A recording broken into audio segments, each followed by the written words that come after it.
Terima kasih Bu Tina. Bismillahirrahmanirrahim. Assalamualaikum warahmatullahi wabarakatuh.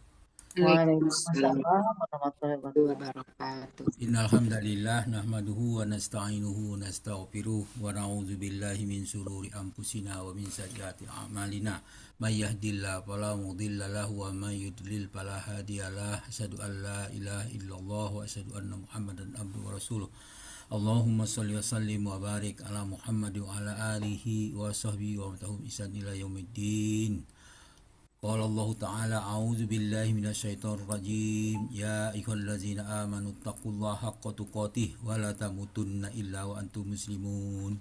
Ya ayyuhan nasu taqu rabbakumul ladzi khalaqakum min nafsin wahidah wa khalaqa minha zawjaha wa basa minhuma rijalan katsiran wa nisaa'a wattaqullaha allazi tasaaluna bihi wal arham innallaha kana 'alaikum raqiba. Ya ayyuhallazina amanu taqullaha wa qulu qawlan sadida yuslih lakum a'malakum wa yaghfir lakum dzunubakum wa may yuti'illahu rasulahu faqad faza fawzan azima amma ba'du fa inna asqal hadis kitabullah wa hadi Muhammadin sallallahu alaihi wasallam wa syarrul umuri muhdatsatuha wa kullu muhdatsatin bid'ah wa kullu bid'atin dalalah wa kullu dalalatin finnar. Alhamdulillah para sahabat yang terhimpun di alasani, marilah kita bersyukur kepada Allah atas nikmat iman, nikmat Islam, nikmat ihsan, nikmat kesempatan dan kesehatan dan nikmat lainnya yang tak terhingga banyaknya. Alhamdulillah pagi ini kita berada Zoom Alasani, kita membahas surah Taubah di bawah bimbingan Buya Rizal. Kita didampingi oleh Ibu Marzayanti dan sudah didiskusikan bersama Pak Hadril. Alhamdulillah kita dengarkan bersama. Kita lanjutkan dengan pembacaan tadabbur dari surah Taubah ayat 119. A'udzu billahi minasyaitonir rajim. Ya ayyuhallazina amanu taqullaha wa kunu ma'as shadiqin.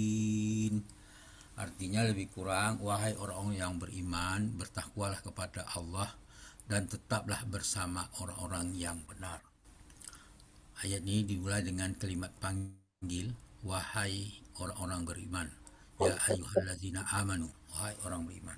Kalimat ini merupakan panggilan penghormatan. Allah tidak langsung berkata ittaqullah, tapi beliau didahului dengan kalimat ya ayyuhallazina amanu. Tujuannya adalah untuk menarik perhatian, memuliakan muhattab atau orang yang diajak bicara. Imam Zamahsari menjelaskan bahwa setiap panggilan dengan ya ayyuhallazina amanu mengisyaratkan bahwa setelahnya ada perintah besar atau larangan penting. Allah tidak mengatakan ada perintah besar itu yang tidak mengatakan ya Yuhannas, tetapi ya ayyuhallazina amanu. Perintah takwa dikaitkan dengan sifat iman. Maknanya karena kalian beriman, maka konsekuensi iman adalah takwa. Seakan-akan berkata jika benar kalian beriman, tunjukkanlah dengan takwa.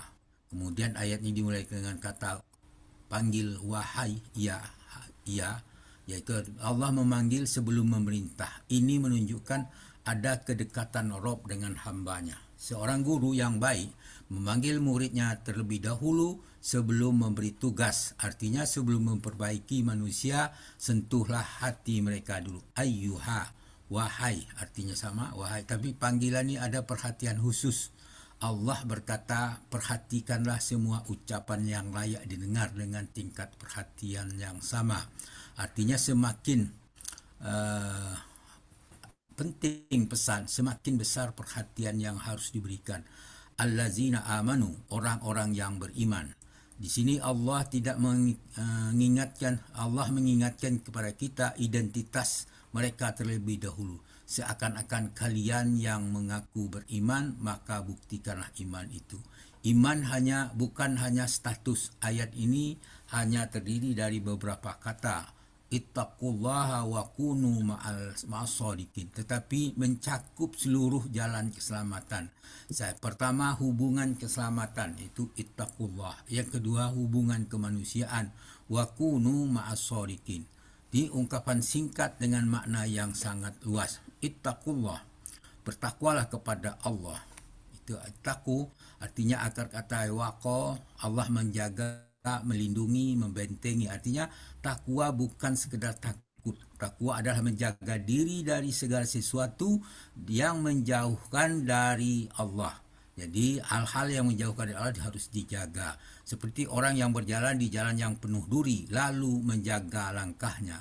Orang bertakwa bukan orang yang tidak pernah bersalah, tetapi selalu menjaga diri agar tidak terlalu jauh dari Allah. Kemudian Allah itu mengapa tidak disebutkan dengan takutlah kepada neraka, tapi ittaqullah, karena fokus seorang mukmin bukan sekedar lari dari siksa. Fokusnya adalah menjaga hubungan dengan Allah, karena tingkat ibadah tertinggi adalah karena Allah, bukan semata karena takut hukuman. Wa kunu ma'asodikin, jadilah atau tetaplah bersama orang-orang yang benar. Wa huruf itu mengatakan walaupun huruf kecil tapi menghubungkan dua perintah besar, takwa kepada Allah, kemudian bersama-sama orang jujur. Allah tidak memisahkan keduanya. Artinya takwa tidak akan kuat tanpa lingkungan yang baik. Kunu, jadilah, bukan kunjungilah, bukan pula duduklah, tetapi jadilah. Maksudnya Allah memerintahkan keadaan menetap, bukan sekali-kali. Itu artinya selalu bersama orang soleh. Tetapi bagian dari mereka, artinya lingkungan bukan tempat singgah. Lingkungan adalah tempat pembentukan karakter. Ma'a itu bersama. Ini salah satu kata paling banyak dalam ayat ini. Kemudian paling dalam ayat ini, ayat itu artinya Allah tidak berfirman kunu sodikin, tapi bukan jadilah orang jujur, tapi kunu ma'as sodikin.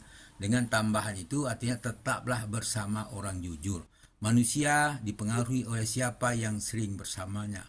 Oleh karena itu, jika ingin menjadi orang baik, carilah teman yang baik, as-sodikin, orang yang benar, bukan sekedar benar ucapannya, tetapi benar imannya, benar niatnya, benar amalannya, dan benar janjinya kepada Allah. Dalam konteks surat At-Taubah, ayat ini turun setelah kisah 3 sahabat yang jujur mengakui kesalahan dan tidak berdosa kepada Rasulullah SAW. Mereka adalah Abdul Ka'ab bin Malik, Murarah bin Rabi' dan Hilal bin Umayyah. Kejujuran mereka menyelamatkan mereka, sedangkan dusta kaum munafik membinasakan mereka. Artinya, dengan kejujuran mungkin membuatmu sulit sesaat, tetapi dusta menyulitkan kamu lebih lama. Dari ayat ini dapat diambil pelajaran pertama, kejujuran adalah jalan keselamatan. Manusia sering mengira bahwa dusta akan menyelamatkan diri dari masalah, padahal banyak keadaan dusta akan menunda masalah dan memperbesarnya. Sebaliknya dusta sering merasa manis di awal dan tetapi pahit di akhir. Kemudian takwa tidak tumbuh sendirian gitu. Artinya Allah tidak hanya berkata ittaqullah, tapi bertakwalah kepada Allah, itu maksudnya, tetapi langsung dilanjutkan dengan wakunu ma'as-shodiqin, jadilah bersama orang yang benar. Ini mengajarkan bahwa hati manusia dipengaruhi lingkungan. Jika orang ini istiqomah, maka dekatilah orang jujur. Dekatilah orang niat kita kepada Allah, dekatilah majelis ilmu, dekatilah orang soleh, karena iman bisa menguat, bisa melemah sesuai dengan teman dan lingkungan. Yang ketiga, ukuran kemuliaan bukan kecerdasan, tetapi kejujuran. Dalam kehidupan, banyak orang dikagumi karena ilmu, hartanya, jabatannya, pengaruhnya. Namun di sisi Allah, salah satu sifat terbesar adalah kejujuran. Bahkan Nabi memiliki gelar as-siddiqin, orang yang sangat jujur. Jujur bukan hanya ucapan, tapi jujur dalam niat, jujur dalam ibadah, jujur dalam janji, dan jujur dalam perjuangan. Kemudian bersama benar-benar sebelum orang benar, bersama orang benar sebelum menjadi orang benar. Banyak orang ingin menjadi hebat, tetapi milih lingkungan yang lupa memilih lingkungan yang tepat. Ayat ini tidak memerintahkan jadilah tokoh, tapi jadilah bersama orang-orang yang benar sebelum menjadi pribadi yang besar. Seseorang harus belajar duduk bersama orang-orang yang lulus. Kemudian kita menghisap diri kita sendiri. Setelah kita membaca ayat ini, kita bisa bertanya pada diri kita sendiri, apakah saya jujur kepada Allah dalam ibadah saya? Kemudian apakah saya jujur kepada manusia dalam perkataan saya? Siapakah orang yang paling sering saya temui dan saya ikuti? Apakah lingkungan saya mendekatkan saya kepada Allah atau menjauhkan kepada Allah? Inilah kita muhasabah diri kita bisa bertanya kepada diri kita sendiri. Dengan bertanya kepada diri kita sendiri, hati kita akan menjawab kita secara jujur. Kalau kita orang jujur, demikian mudah-mudahan apa yang kita bacakan ini memberikan manfaat bagi kita semua. Mudah-mudahan itulah harapan kita semua, dan jika terjadi kekeliruan mohon dimaafkan karena keterbatasan itu ada pada manusia, pada diri kami sendiri. Untuk itu kita bersyukur kepada Allah dengan mengucapkan Alhamdulillahirabbil alamin. Agar pertemuan kita diberkahi, dirahmati Allah, kita maka minta ampun kepada Allah dengan ucapan subhanakallahumma hamdika asyhadu an la ilaha illa anta astaghfiruka wa atubu ilaik. Assalamualaikum warahmatullahi wabarakatuh. Waalaikumsalam warahmatullahi wabarakatuh. Terima kasih kami ucapkan pada Pak Haji Saad Murdi. Selanjutnya pemberian penghargaan kepada para peserta yang bertugas pada hari ini. Kepada Bapak Sultan Parmato kami persilahkan. Makasih Bu Tina. Sama Pak. Assalamualaikum warahmatullahi wabarakatuh. Alhamdulillah acara kita pada pagi